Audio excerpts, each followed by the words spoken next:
A stark new warning tonight from top infectious disease expert Anthony Fauci. A previous COVID-19 infection does not necessarily mean you're protected against the new variants popping up in the United States. COVID-19 specialist Amanda Decker explains the likelihood for reinfection from these new strains.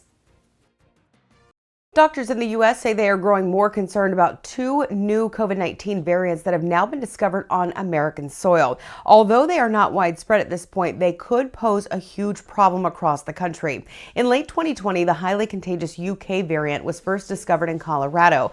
That is now in almost 40 states, and it spread so quickly across the United Kingdom, it threw the country into another lockdown.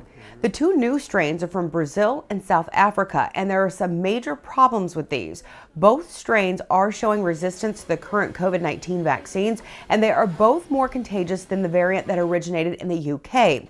South Africa's chief medical expert says now that the strain has become dominant there, hospitals are now more overrun than they have been at any other point in the pandemic.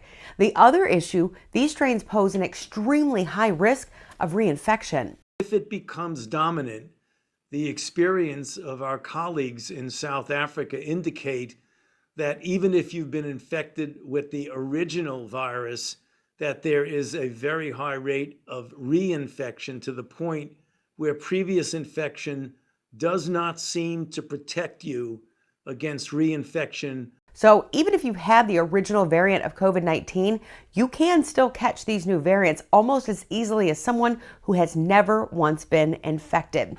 Now, as Fauci said, none of these variants are currently the dominant strain in the United States, but there is evidence of community spread of all three. As far as the South African variant, there have been two cases discovered in South Carolina, one among a person who had traveled recently, another recent case just discovered of that variant in Maryland. As far as the Brazilian variant, that has been discovered in a few West Coast states at this point. But again, Dr. Fauci says it is likely all three of these variants are community spreading. I'm COVID-19 specialist Amanda Decker reporting.